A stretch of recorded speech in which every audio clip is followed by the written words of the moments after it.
Allrounder cricket లో ఈ పదానికి చాలా డిమాండ్ ఉంది. ఎందుకంటే వీళ్ళు బ్యాటింగ్, బౌలింగ్, ఫీల్డింగ్ ఇలా 3 విభాగాల్లో టీమ్ కి కంట్రిబ్యూట్ చేస్తారు. ఒక్కసారి అయితే ఒంటి చేత్తోనే మ్యాచ్ ని గెలిపిస్తాడు. మరి అలాంటి ఆల్రౌండర్స్ ప్రపంచ క్రికెట్ లోనే చాలా మంది ఉన్నారు. కానీ వారిలో కొంతమందికి మాత్రమే ఒక రేంజ్ అంటూ ఉంటుంది. ప్రపంచ క్రికెట్ లో చాలా మంది ఇలాంటి ఆల్రౌండర్స్ ఉన్నారు. టీమిండియాలో అలాంటి రేంజ్ ఉన్న ఆల్రౌండర్స్ లో హార్దిక్ పాండ్యా ఒకడు. ఇండియా తరపున ఎంతో మంది గొప్ప ఆల్రౌండర్స్ ఆడినా కూడా కపిల్ దేవ్ తర్వాత పేస్ బౌలింగ్ లో బెస్ట్ ఆల్రౌండర్ అంటే హార్దిక్ పాండ్యానే. ఈవెన్ వరల్డ్ క్రికెట్ లో కూడా 140 కిలోమీటర్ల కంటే వేగంగా బౌలింగ్ వేస్తూ టాప్ 6 లో బ్యాటింగ్ చేయగల ప్లేయర్స్ చాలా తక్కువ మంది ఉన్నారు. మరి అలాంటి కొద్ది మందిలో ఒకరైన హార్దిక్ పాండ్యా ఇన్స్పైరింగ్ లైఫ్ స్టోరీని తెలుసుకుందాం. వీడియో చాలా ఇంట్రెస్టింగ్ గా ఉండబోతుంది. ఎక్కడ స్కిప్ చేయకుండా చూడండి. ముందుగా హార్దిక్ పాండ్యా అసలు పేరు హార్దిక్ హిమాన్షు పాండ్యా. అలాగే అందరూ అతన్ని ముద్దుగా హ్యారీ అని పిలుస్తారు. ఇక హార్దిక్ 1993వ సంవత్సరం అక్టోబర్ 11వ తేదీన గుజరాత్ లోని సౌరభ్ అనే గ్రామంలో జన్మించాడు. తండ్రి పేరు హిమాన్షు పాండ్యా. ఈయన చిన్న కార్ ఫైనాన్స్ కంపెనీ నడిపేవాడు. తల్లి పేరు నళిని పాండ్యా. హార్దిక్ పాండ్యా తల్లి ఒక హౌస్ వైఫ్. హార్దిక్ పాండ్యాకి ఒక అన్నయ్య కూడా ఉన్నాడు. ఇక అతని గురించి మనకందరికీ చాలా బాగా తెలుసు. చిన్న వయసు నుంచే క్రికెట్ మీద ఇష్టం పెంచుకున్న కృణాల్ పాండ్యా కూడా తమ్ముడిలానే ఒక మంచి ఆల్రౌండర్ క్రికెటర్. ఇక హార్దిక్ తండ్రి హిమాన్షు గారికి చిన్న వయసు నుంచి క్రికెట్ అంటే చాలా ఇష్టం. తను క్రికెటర్ కాకపోయినా చిన్నప్పటి నుంచి తన కొడుకులకి ఆటపై ఆసక్తి కలిగేలా చేశాడు. బరోడా స్టేడియంలో ఎప్పుడు మ్యాచ్లు జరిగినా తన కొడుకులు ఇద్దరిని స్టేడియం కు తీసుకువెళ్లి లైవ్ లో మ్యాచ్లు చూసేవారు. దీంతో పాండ్యా బ్రదర్స్ క్రికెట్ మీద ఇష్టం పెంచుకొని ప్రతిరోజు ఇంట్లోనే క్రికెట్ ఆడేవారు.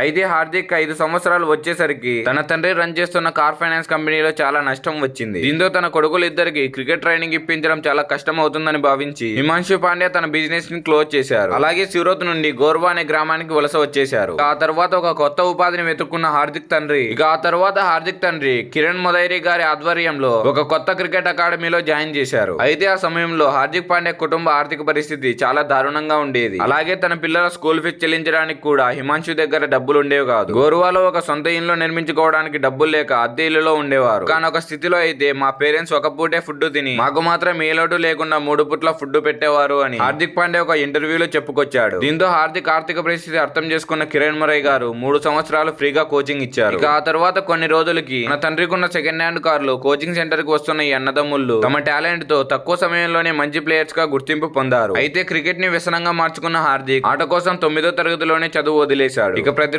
కఠినంగా ప్రాక్టీస్ చేయడం మొదలు పెట్టిన హార్దిక్ విల్లు లాంటి శరీరంతో ఒక అథ్లెట్ లా మారిపోయాడు. బ్యాటింగ్ మరియు ఫీల్డింగ్ తో పాటు బౌలింగ్ లో కూడా ఒక అసాధారణమైన ప్రతిభ కనబరిచాడు. దీంతో జూనియర్ క్రికెట్ విభాగంలో అతనికి చాలా మంచి పేరు వచ్చింది. ముఖ్యంగా హార్దిక్ పాండ్యా క్రీజ్ లో ఉన్నాడంటే చాలు తన టీం అంతా చాలా ధీమాగా ఉండేవారు. సో పాండ్యా అయితే తన జూనియర్ క్రికెట్ కెరీర్ లో ఎన్నో మ్యాచ్లను అయితే ఒంటి చేత్తో గెలిపించాడు. సో అతనికి చిన్నప్పటి నుంచి అయితే ఒక వీక్నెస్ ఉంది. ఏ ఎమోషన్ అయినా కంట్రోల్ చేసుకోకుండా అవతల వారి ఫేస్ పై ఎక్స్ప్రెస్ చేసేస్తారు. దీంతో చిన్నప్పటి నుంచి అతనికి చాలా సమస్యలు వచ్చేవి. ఒకసారి అయితే తన యాటిట్యూడ్ వల్ల తన స్టేజ్ లెవెల్ ఏజ్ గ్రూప్ నుంచి తొలగించారని ఒక ఇంటర్వ్యూలో హార్దిక్ చెప్పాడు. ఇక అదే సమయంలో తన కుటుంబ ఆర్థిక పరిస్థితి చాలా ఘోరంగా తయారైంది. హార్దిక్ పాండ్యాకి రావాల్సిన స్టైఫండ్ ఆగిపోవడం, తన తండ్రికి 3 సార్లు హార్ట్ అటాక్ రావడం వల్ల హిమాన్షు గారు తన జాబ్ ని వదిలేయడం, ఇలా ఒక్కసారిగా వాళ్ళ ఇన్కమ్ సోర్సులన్నీ ఆగిపోయాయి. అలాగే హార్దిక్ పాండ్యా వాళ్ళ తల్లికి కూడా కొన్ని ఆరోగ్య సమస్యలు వచ్చాయి. దీంతో ఒకానొక సమయంలో అయితే పాండ్యా బ్రదర్స్ వారు ఈఎంఐ లో కొనుక్కున్న కార్ కి బాకీ చెల్లించలేక ఫైనాన్స్ కంపెనీ వాళ్ళు కార్ ని ఎక్కడైతే తీసుకువెళ్తారో అని కార్ ని దాచిపెట్టారు. సో పాండ్యా బ్రదర్స్ టీనేజ్ లో ఉన్నప్పుడు వాళ్ళ కుటుంబం చాలా కష్టాలు అనుభవించింది. సో ఇక హార్దిక్ పాండ్యా కూడా క్రికెట్ తనకు ఒక ఆట కాదని జీవనాధారం అని తెలుసుకున్నాడు. అంతేకాకుండా ఆటపై ఫుల్ ఫోకస్ పెట్టి తన టాలెంట్ తో బరోడా క్రికెట్ అసోసియేషన్ ని ఇంప్రెస్ చేసి స్టేట్ టీమ్ లో స్థానం దక్కించుకున్నాడు. అయితే హార్దిక్ 18 ఏళ్లు వచ్చే వరకు ఒక లెగ్ స్పిన్ ఆల్రౌండర్ గా ఆడేవారు. అలాగే బరోడా టీమ్ లో జాయిన్ అయ్యాక అతని కోచ్ శరత్ కుమార్ తన బౌలింగ్ ని పూర్తిగా మార్చేశాడు. నీకు స్పిన్ బౌలింగ్ సరిపోదని పేస్ బౌలింగ్ మీద కాన్సన్ట్రేట్ చేయని చాలా ఒత్తిడి పెట్టాడు. మొదటిలో కొంచెం ఇబ్బంది పడ్డా గానీ హార్దిక్ స్పిన్ బౌలింగ్ లో కంటే పేస్ బౌలింగ్ లోనే చాలా సక్సెస్ చూశాడు. దీంతో బరోడా టీమ్ లోకి ఒక స్పిన్ బౌలింగ్ ఆల్రౌండర్ గా ఎంటర్ అయిన హార్దిక్ పాండ్యా ఆ తర్వాత మాత్రం ఒక పేస్ బౌలింగ్ ఆల్రౌండర్ గా మారిపోయాడు. ఇక హార్దిక్ 2013వ సంవత్సరం మార్చి 17వ తేదీన ముంబైపై తన డొమెస్టిక్ క్రికెట్ డెబ్యూ చేశాడు. అలాగే ఆ ఏడాదిలో జరిగిన ముస్తక్ అలీ ట్రోఫీలో 219 పరుగులు చేయడంతో పాటు బౌలింగ్ లో 11 వికెట్లు పడగొట్టి వారి టీం కప్పు గెలవడంలో కీలక పాత్ర పోషించాడు. అలాగే అదే ఏడాది బరోడా తరపున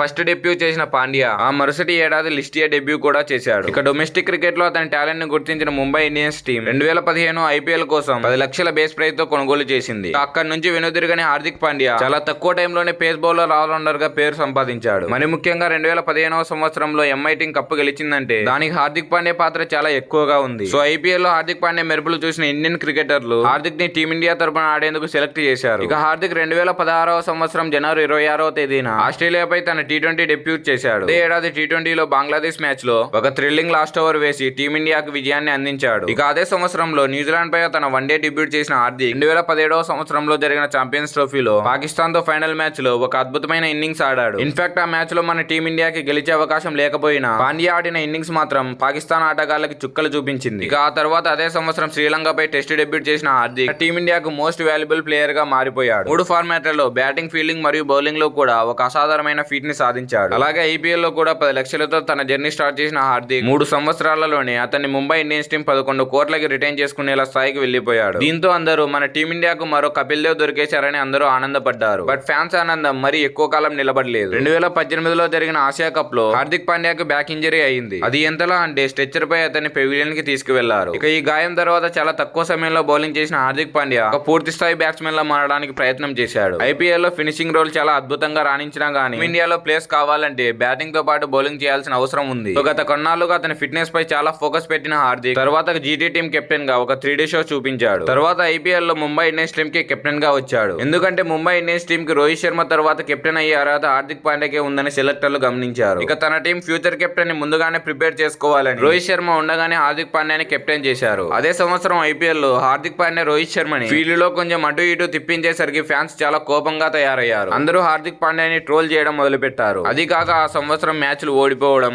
ఐపీఎల్ ఓడిపోవడం ఇలా ఒక్కసారిగా అన్ని హార్దిక్ పాండ్యా తలకు చుట్టుకున్నాయి. ఆ తర్వాత హార్దిక్ పాండ్యాకి 2024 టీ20 వరల్డ్ కప్ లో ప్లేస్ దొరికింది. ముఖ్యంగా చెప్పాలంటే టీ20 world cup 2024 final over bowler పై ఎంత ప్రెజర్ ఉందంటే అంత ప్రెజర్ ఉంది. కానీ అంతటి ప్రెజర్ సిచ్యువేషన్ హ్యాండిల్ చేసి ఇండియన్ టీం కి ఒక టీ20 వరల్డ్ కప్ ని సాధించి పెట్టాడు. దాదాపు 10 ఏళ్ల పైన తరువాత మన టీమిండియా టీ20 వరల్డ్ కప్ ని గెలిచింది. ఇక ఆ తర్వాత హార్దిక్ పాండ్యాని ట్రోల్ చేసిన ప్రతి ఒక్కరూ పొగడడం మొదలు పెట్టారు. ఇక అతని పర్సనల్ విషయానికి వస్తే నటాషా అనే అమ్మాయిని పెళ్లి చేసుకున్నాడు. ఆ తర్వాత అతనికి ఒక కొడుకు పుట్టాడు. ఆ తర్వాత కొన్ని రీజన్స్ వల్ల నటాషాతో విడాకులు తీసుకున్నాడు. ప్రజెంట్ ఇప్పుడు తన కొడుకుతో హ్యాపీ లైఫ్ లీడ్ చేస్తున్నాడు. ఇప్పుడు మళ్ళీ 2025 ఐపీఎల్ లో ముంబై ఇండియన్స్ టీం కెప్టెన్ గా వ్యవహరించనున్నాడు. మరి చూడాలి హార్దిక్ పాండ్యా కెప్టెన్సీలో ముంబై ఇండియన్స్ టీం కప్ గెలుస్తుందా లేదా అని. ఇతని గురించి నాకేమనిపిస్తుందంటే అతన్ని అంతా యాటిట్యూడ్ కింగ్ అంటారు, అతనికి అంతా యాటిట్యూడ్ ఎక్కువ అంటారు. అని నాకైతే అది యాటిట్యూడ్ కాదు, కాన్ఫిడెన్స్ లెవెల్ అనిపిస్తుంది. ఒక మనిషి తన జీవితంలో డిప్రెషన్ లోకి వెళ్లి అది కూడా ఫ్యాన్స్, ఫ్యామిలీ అందరూ ఒకేసారి అతన్ని నిందిస్తుంటే అంత లీస్ట్ డిప్రెషన్ లెవెల్లో నుంచి మళ్ళీ కంబ్యాక్ ఇచ్చాడంటే అతని కాన్ఫిడెన్స్ లెవెల్ ఎంత ఉంటుందో మీరు ఆలోచించండి. Thank you for watching. మీకు ఈ వీడియో నచ్చినట్లయితే లైక్ చేయండి. హార్దిక్ పాండ్యా ఫ్యాన్స్ కంతా ఈ వీడియోని షేర్ చేయండి. అలాగే ఇలాంటి ఇంట్రెస్టింగ్ బయోగ్రఫీలు తెలుసుకోవాలనుకుంటే మన ఛానల్ ని సబ్స్క్రైబ్ చేసుకోండి.